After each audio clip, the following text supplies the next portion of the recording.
everyone, welcome back to my channel. My name is Jenny. I'm starting off my June wrap-up with Rue by Kim Thuy, translated from the French by Sheila Fischman. This was the Giller Prize finalist and a winner for the Governor General's Literary Awards, and also the winner of the 2015 Canada Reads. And Kim Thuy immigrated from Vietnam to Canada, specifically Quebec. And so this is a novel, but I think it's very much tied into Kim's particular experiences as an immigrant to Canada. But the book is not really about that very much. It is, but not directly. So this novel is told in vignettes. And I do enjoy vignettes, but I do find them challenging in order to really get a grasp on characters. So she does a great job of creating characters in here, but they're such short descriptions, and sometimes the descriptions and the scenarios will carry from one section to the next, and sometimes they break. So there's no real strong line of continuity.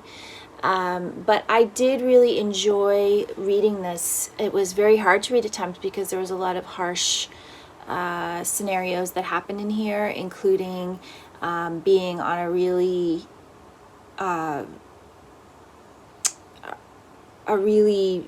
terrible boat journey from Vietnam to Canada, from Vietnam to Malaysia, that was harrowing. And the family in this novel are not communists, and so when the communists take over Vietnam, they have to, hide their money and try to get out. They lose their home. Their home is shared, and so it's that is part of it. It's also the family's stories. So different aunts and uncles and grandparents stories are told. The stories of Kim's you don't actually know the name of the person who is describing things to you, the I, in here. But you hear about her cousin, you hear about her sons. One of her sons has autism. You do learn a bit about their experience as immigrants in Quebec, but not a ton. Most of it is quite positive, actually, describing kindnesses and warmth that they felt. I thought her description of being a displaced person was very good. So this idea of having parts of you be from the country that you were born in, parts of you be from the country that you grew up in, and reconciling that. And there are some beautiful things in here, and there's some, sad and harrowing things in here.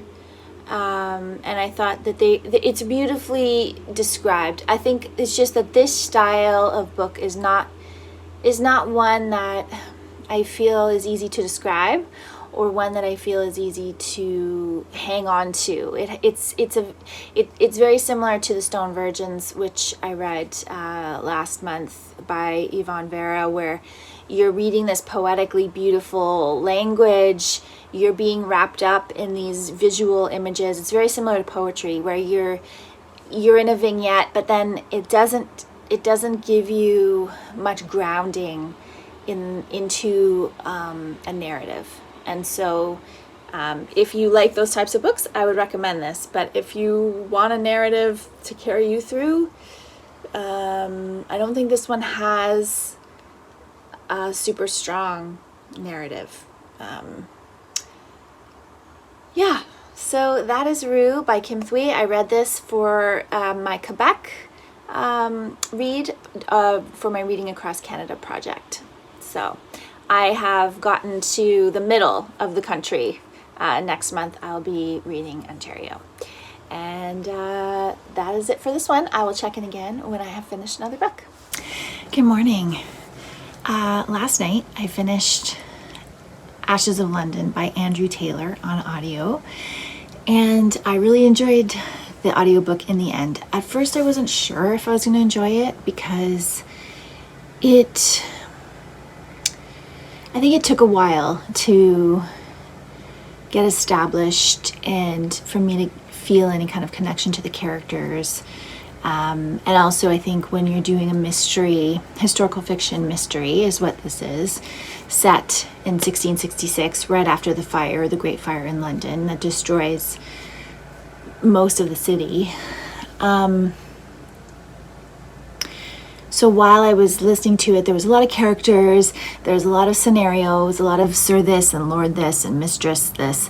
So you're trying to like latch on to those characters to figure out where you are in the story. So it took a while for that to happen. And I wouldn't say that this is like, it's not a fast-paced, quick mystery. It took a long time to build. It took a long time to establish the two main characters, Cat Lovett and James. No, I can't. Motherwell. I can't remember his last name. I'll stick it here. And there's a lot of kind of convoluted plot based on the execution of Charles the First, I think, is who was executed. So all of that type of stuff. But once it got going and then we got near the end and then we were trying to unravel the mystery, I did really enjoy that part and I found it really propelled me towards the end to listen to it. So there are 4 books in the series and all of them except for the 3rd one are available on Libby on audio. So I think I will continue in the series. I doubt I will continue the series this year because I feel like, I kind of take breaks in between books when I read the series. But I definitely want to keep going because I like the characters enough to, go into more mysteries and learn more about them. And it continues in this historical period. And I find that an interesting period in the history of England and in the development of London, the rebuilding of London at that time. And Cat Lovett as a female character, she's very empowered and interesting. She's into architecture, even though she's a woman. And I felt that Andrew Taylor did a pretty good job of writing a female character that felt believable and represented life for a woman at that time in a pretty believable way to me. And the main character, James, is very sympathetic, and he is a complex, layered person who's just trying to protect his father and keep his father from an old age of discomfort. And so there's a lot of sympathetic characterization in there. I won't go into what the mystery is, but it is all kind of centered around St. Paul's Cathedral and the group of people who believed that killing the king would bring Jesus back. So they were kind of this religious subcult who brought down Charles I. So that is part of the plot, and then the kind of aftermath of Charles II being put back on the throne. It's interesting because I should probably know this, but the details are not given out there's no parts of this book where there's a big long explanation about the monarchy's history.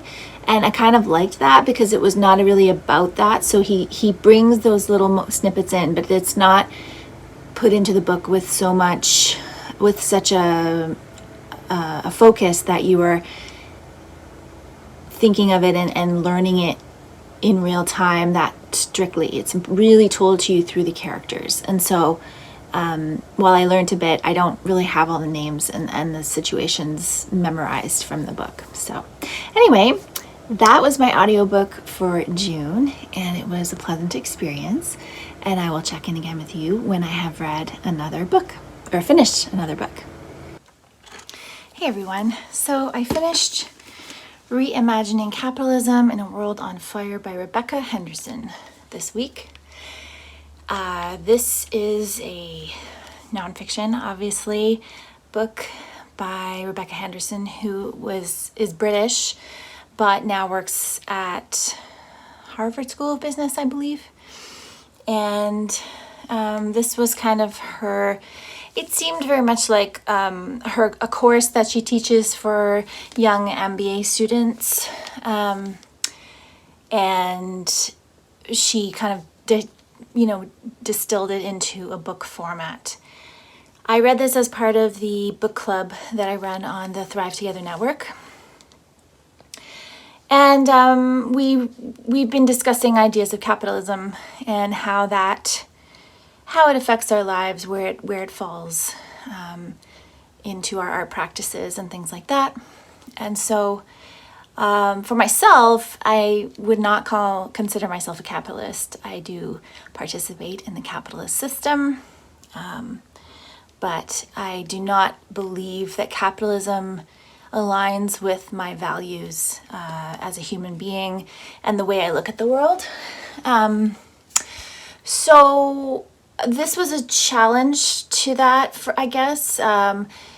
Henderson uses a lot of case studies of different CEOs who re-evaluated huge corporations to change some of their policies around fair pay, the environment and climate change, and trying to fix essentially the system based on extraction and try to bring more well-rounded values to their companies. And I think parts of it were very interesting to consider and to see and to know that there are individuals out there who are striving to change things in capitalism. It does feel a bit like a pebble in a tidal wave in a lot of ways. And I think that at the end, Henderson gives some steps that you can take to help. And,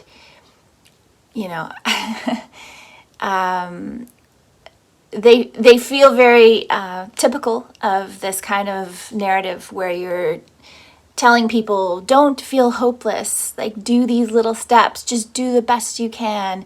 And I feel like that's kind of part of the problem with capitalism, is that it's always putting the onus on the individual.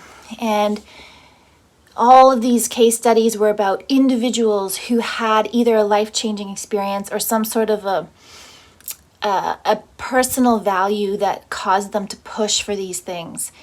And I feel personally that the only way to really change our systems is to agree on some fundamental values that we're all going to put before profit.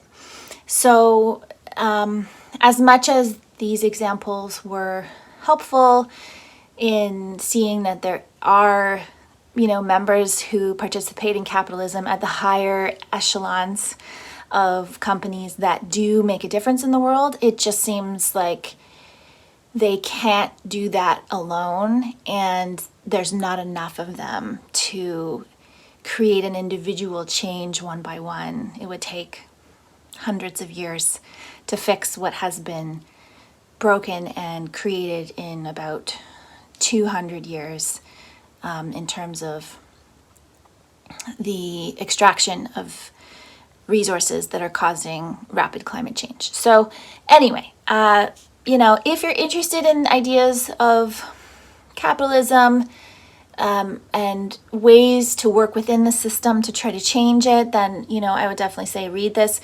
It also came out, it's copyrighted 2020, so I believe this was probably completely in the can and being edited and preparing for publication.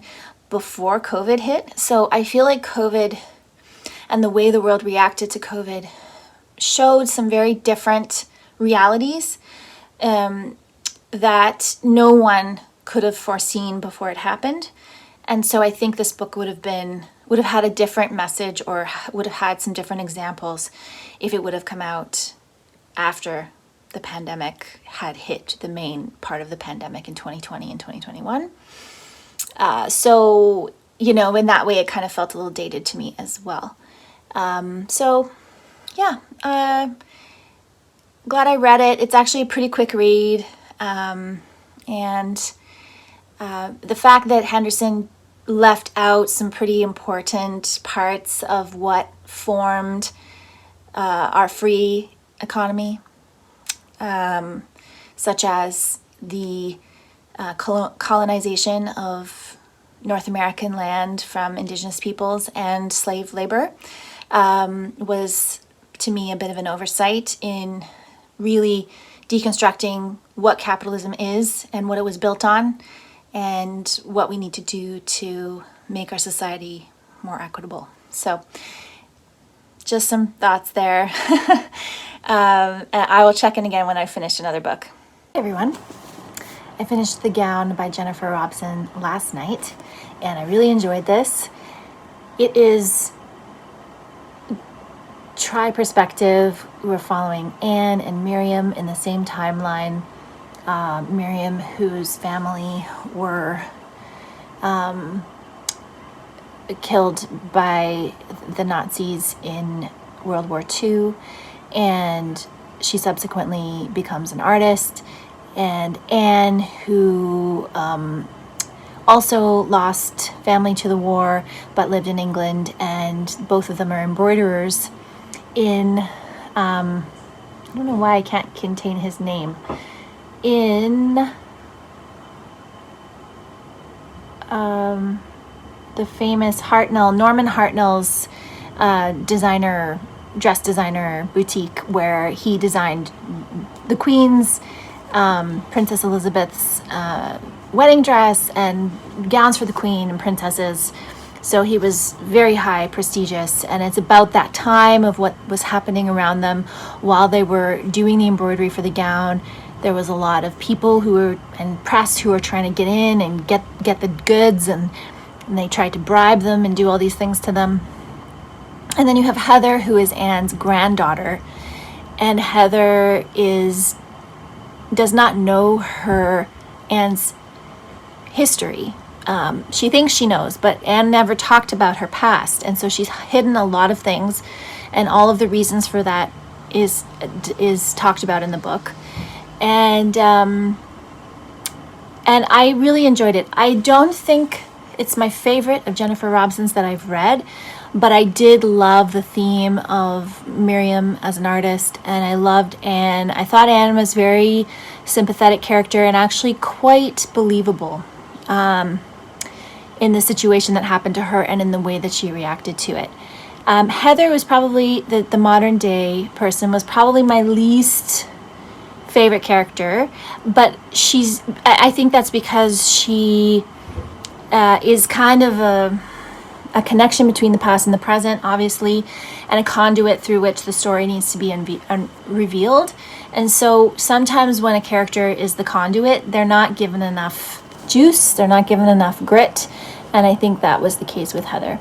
So yeah, that is my thoughts on The Gown by Jennifer Robson, and I will check in again when I finished another book.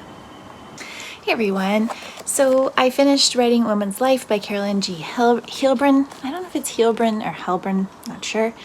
And this is my second read of this book. So I'm not going to go into a huge amount of detail here. I will link in the description box my original review of this book, which covers like my first impressions of it a few years ago when I read it. And I still think it's a really important text for me personally in terms of how it looks at the world and the things that it awakens in me and the connections to other poets and writers women writers who I want to learn more about, and I pulled more out of it, and I underlined more things, and I made lots of notes because I did get an inspiration for a piece from this, and so that's why I'm rereading it right now, because I'm starting that art piece. So it's a wonderful text, and it definitely has a specific place in the world based on the time it was written in. So I don't think it's necessarily applicable to a lot of women's writing today. I think a lot of the boundaries that Heilbrun is talking about in this book have been broken and have been broken down. But in terms of the history of women's writing and how that has evolved, this is a really good text to kind of give you context for that evolution. And I really enjoyed rereading it, and I have been inspired by my 2 rereads this year to actually push myself to reread more next year. So there'll be more about that at the end of this year or the beginning of 2024. So that is all of my reading for the month of June. And I will be back again soon with another video. Thank you so much for watching.